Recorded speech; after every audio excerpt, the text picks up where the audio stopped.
নমস্কার বন্ধুরা, একটা নতুন রান্নার ভিডিওর সঙ্গে আবারও হাজির হয়ে গেলাম।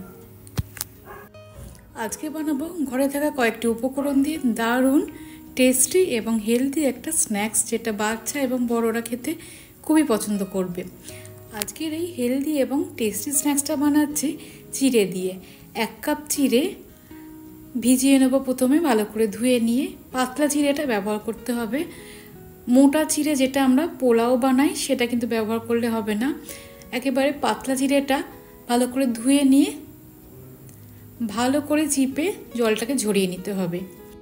চিড়েটা জলটা ভালো করে ঝরিয়ে নিয়ে একটা বাটিতে নিয়ে নিলাম। আর খুব ভালো করে আটা যেরকম মাখা হয় সেরকমভাবে মেখে নিচ্ছি। আটা মাখার মতো চিড়েটাকে খুব ভালো করে ঠেসে ঠেসে মেখে নিলাম। এবার এই চিড়েটার মধ্যে কিছু উপকরণ দিয়ে দেবো। 2টো ছোটো সাইজের দিয়ে দিলাম আলু সেদ্ধ, একটা বড় সাইজের দিয়ে দিলাম কুচনো পেঁয়াজ, 1 মুঠো কুচনো ধনেপাতাও দিলাম। আর তার সঙ্গে দিয়ে দেবো একটা মিডিয়াম সাইজের গাজর গ্রেট করে। গাজরটা একটু মোটাভাবে গ্রেট করেছি। দিয়ে দিলাম 1 চামচের 4 ভাগের 1 ভাগ গরম মশলা। আর দিয়ে দেবো স্বাদ মতো গোলমরিচের গুঁড়ো। এখানে আমি 1/2 চা চামচের মতো একটু গোলমরিচের গুঁড়ো দিলাম।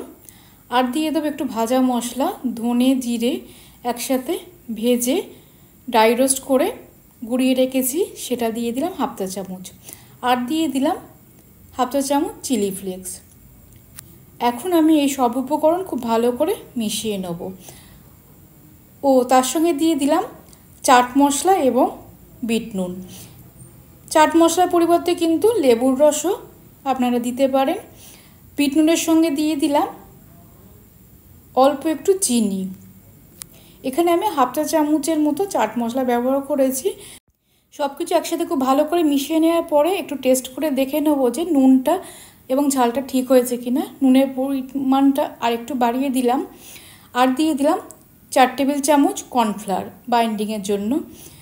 বেসন দিচ্ছি না, কারণ এগুলোকে কিন্তু খুব বেশিক্ষণ ধরে ভাজবো না, তাই জন্য বেসনটা কাঁচা থেকে যাবে, তাই জন্য আমি কর্নফ্লাওয়ার দিয়েই বাইন্ড করলাম। আপনারা চাইলে ছাতুরও ব্যবহার করতে পারেন। এবার হাতে অল্প তেল মাখিয়ে নিয়ে এগুলোকে শেপ দিয়ে নিচ্ছি। আপনাদের যেরকম পছন্দ সেরকম শেপের এই বড়াগুলোকে ভেজে নিতে পারেন। এখানে আমি ডোনাটের মতো করে শেপ দিয়ে নিলাম। এরকম একটু ডোনাটের মতো শেপ দিলে একটু অ্যাট্রাকটিভ হয় আর বাচ্চারা খেতে পছন্দ করবে, তাই জন্য এরকম দিচ্ছি। স্কোয়ার শেপ বা সিলিন্ড্রিক্যাল শেপ যেরকম আপনাদের পছন্দ সেরকম কিন্তু দিয়ে নিতে পারেন। চিড়ের এই স্ন্যাক্সটা আপনারা চাইলে পেঁয়াজ ছাড়াও কিন্তু বানিয়ে নিতে পারেন। এমনি সাধারণভাবে কাটলেটের শেপভাবে বানিয়ে নিতে পারেন বড়াগুলো। অনেক কটা বড়াই আমার শেপ দেওয়া হয়ে গেছে।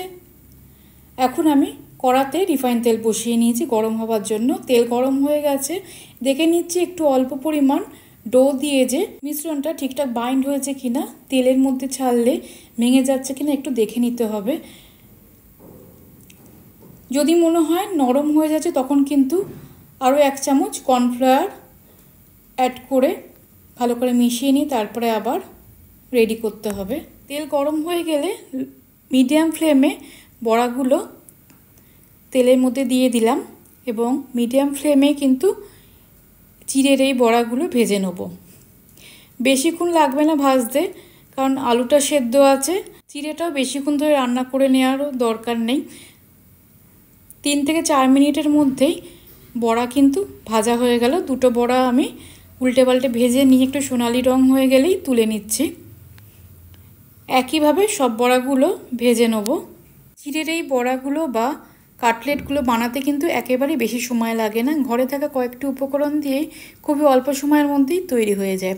বাচ্চাদের স্কুলের টিফিনে বা সন্ধেবেলা টিফিনেও এই চিড়ের বড়াগুলো কিন্তু আপনারা বাচ্চাদের বানিয়ে দিতে পারেন। শুধু বাচ্চাদেরও নয়, বড়রাও কিন্তু এগুলো খেতে খুবই পছন্দ করবে। চিড়ের এই স্ন্যাক্সের ডোটা কিন্তু আপনারা চাইলে রাত্রিবেলাও বানিয়ে রাখতে পারেন। সকালে আমাদের হাতে সময় কিন্তু খুবই কম থাকে, তাই জন্য রাত্রিবেলা যদি ডোটা বানিয়ে রাখা যায় খুবই তাড়াতাড়ি সকালবেলা টিফিনটা রেডি হয়ে যাবে। আজকের ভিডিওটা ভালো লাগলে রিকোয়েস্ট রইল চ্যানেলটিকে সাবস্ক্রাইব করে দেওয়ার জন্য। সকলে ভালো থাকবেন, সুস্থ থাকবেন, সকলের খেয়াল রাখবেন। ধন্যবাদ।